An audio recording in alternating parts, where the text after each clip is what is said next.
Alors, je pense que Nicolas aura l'occasion de revenir sur l'inscription dans le temps de ces rencontres et sur bien d'autres sujets, mais je pense que le sujet d'aujourd'hui montre qu'il y a un potentiel à faire interagir des disciplines différentes autour d'objets biologiques ou environnementaux, ou même géologiques d'ailleurs, et en présence de spécialistes de ces disciplines-là, mais pas que, et puis en présence du public. Donc sur cette perspective longue d'avoir une discussion sur des thèmes variés, je pense qu'on aura l'occasion de revenir. Moi, je voudrais d'abord vous rappeler que ce soir à 20 h, vous pouvez venir voir le film Le Chêne et discuter ensuite avec Marie-Laure Després-Lousteau de l'INRA et un des réalisateurs, Laurent Charbonnier. C'est gratuit, et la discussion aussi.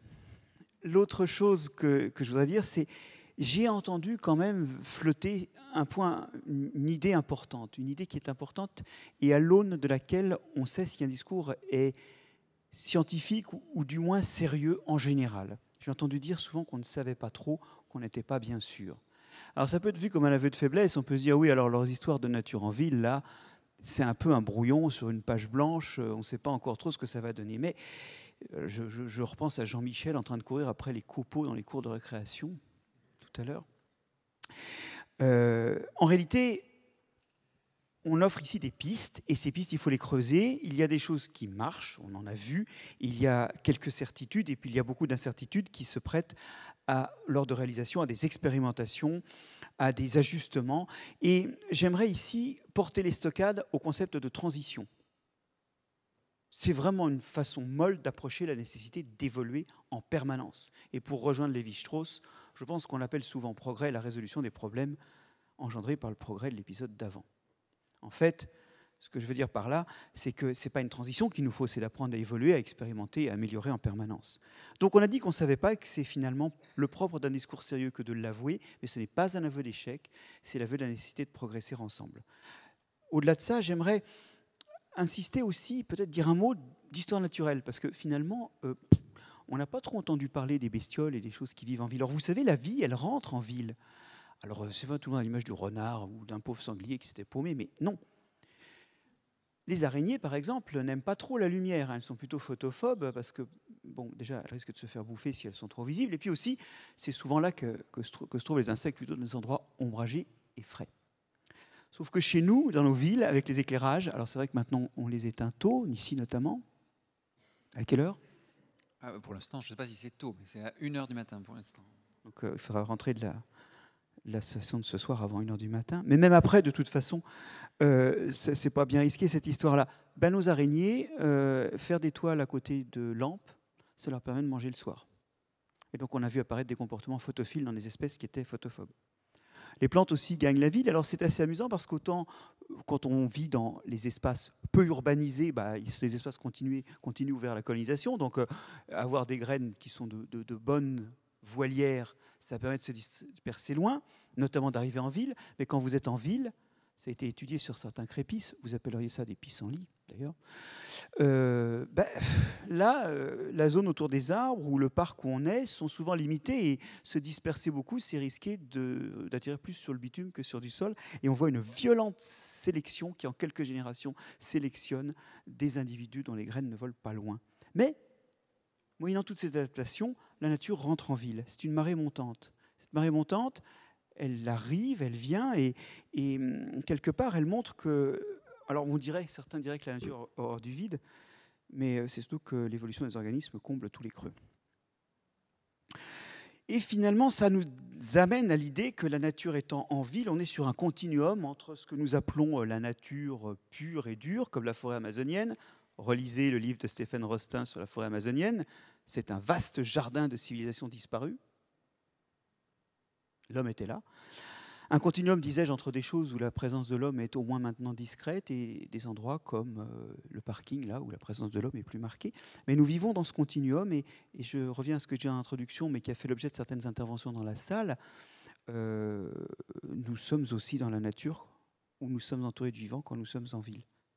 Alors, demain, face à cette marée montante de vie en ville, soit on peut lutter contre et balancer les herbicides partout, soit on peut l'accepter et puis ne rien faire, soit on peut se dire que c'est une opportunité. Et là, on rejoint ce mot de Belle au bois dormant qui a fait réagir certains d'entre vous. Et donc, le baiser pour la Belle au bois dormant, c'est demain après-midi, puisque demain après-midi, on va parler de qu'est-ce qu'on peut faire avec plus de nature en ville. Voilà.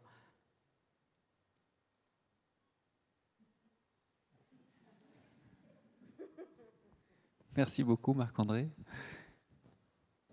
Merci aussi pour la démonstration du fait que très rapidement, pour un certain nombre d'espèces, la sélection va pousser ces espèces à ne pas regarder suffisamment loin, à ne pas se disperser trop loin, à rester dans le précaré, ce qui pour le socialiste que je suis est une leçon à méditer.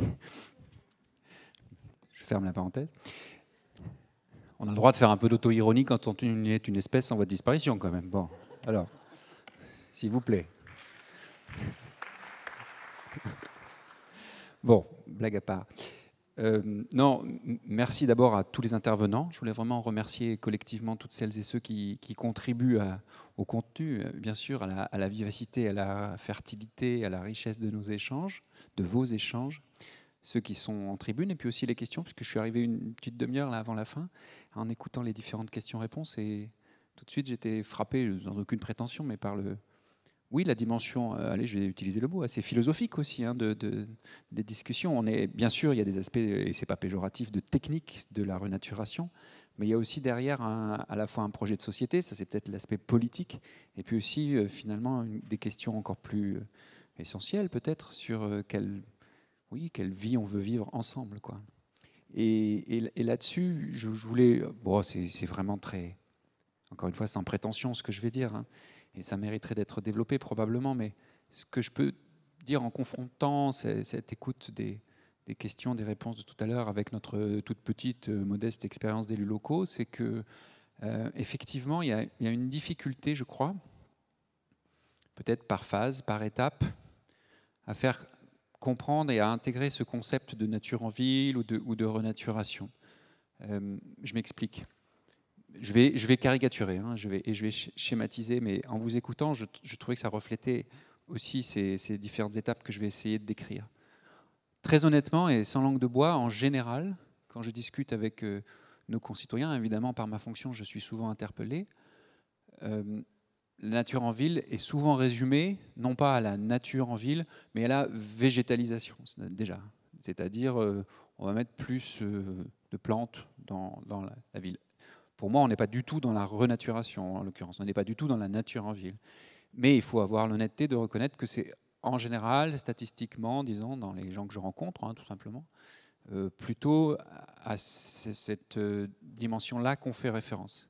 Ce qui montre pour moi qu'il y a encore énormément à travailler sur l'amplitude du changement nécessaire, la compréhension des mécanismes qui sont à l'œuvre, à la fois sur le plan très scientifique, et puis encore une fois sur l'impact que cela provoque pour la ville elle-même.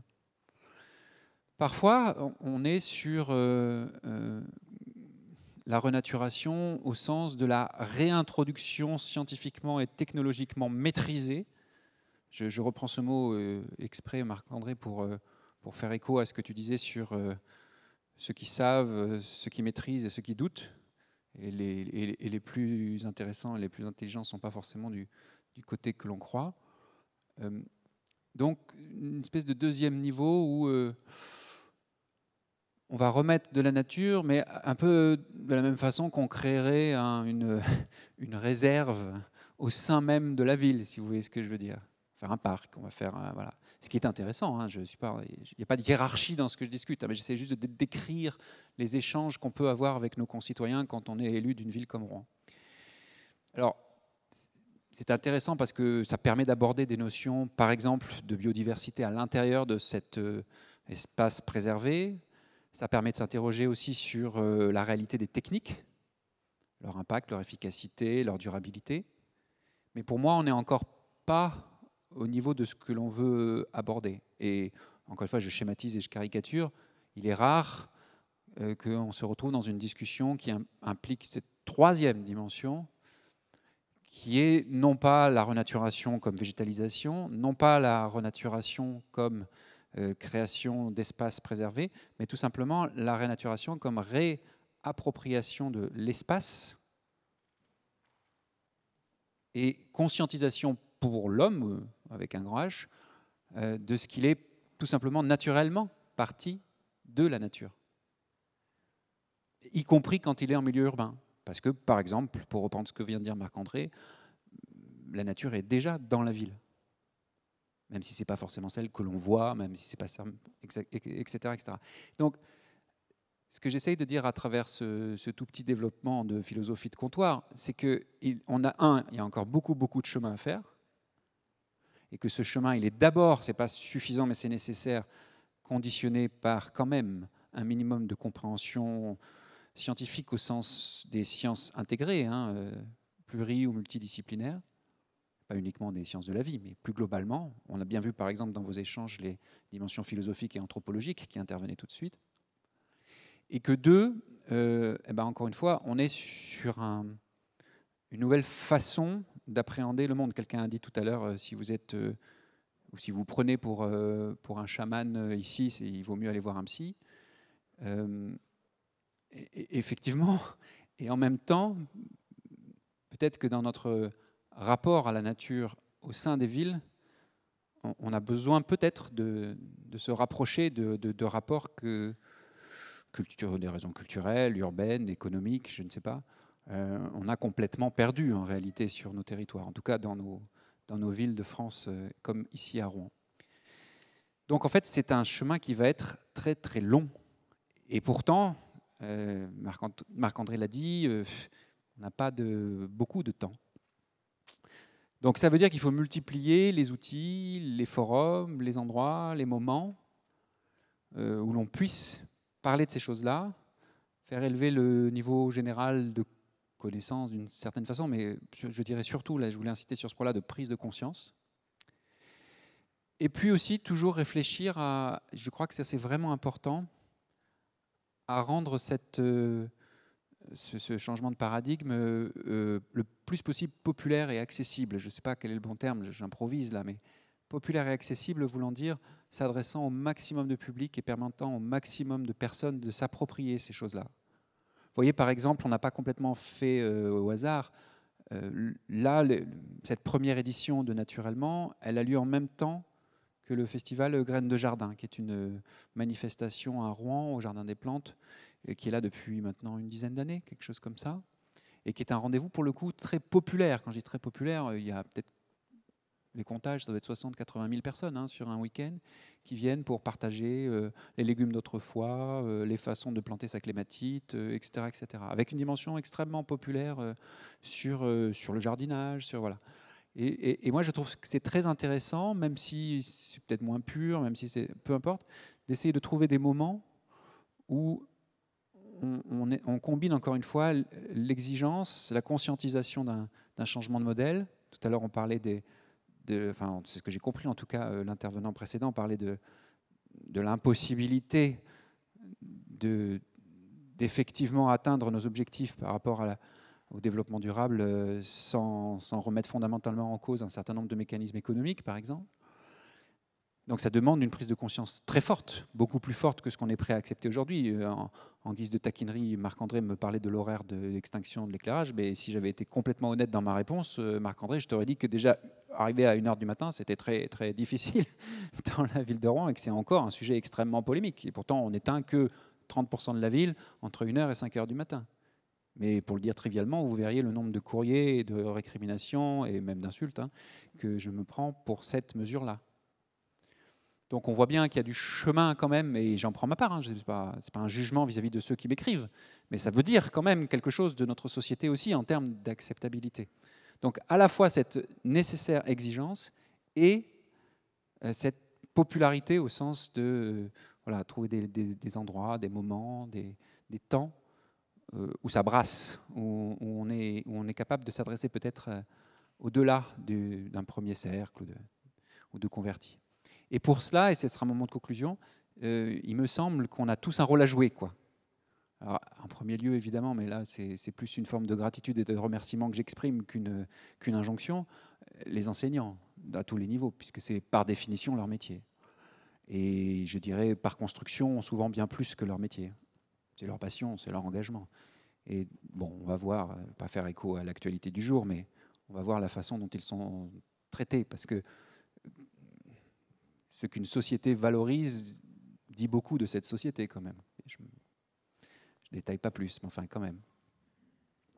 Et puis, au-delà du corps enseignant et des chercheurs, bien sûr, des universitaires, toutes celles et ceux qui partent souvent d'ailleurs des savoirs empiriques, des expériences pratiques.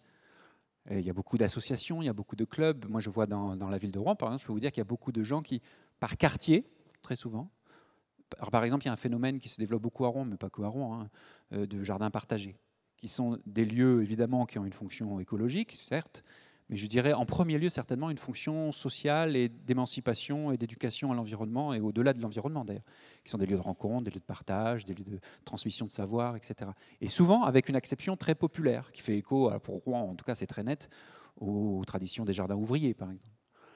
Ça, c'est un exemple pour moi très important de plateforme, de lieu qu'il nous faut développer, et chacun a un rôle à jouer là-dessus.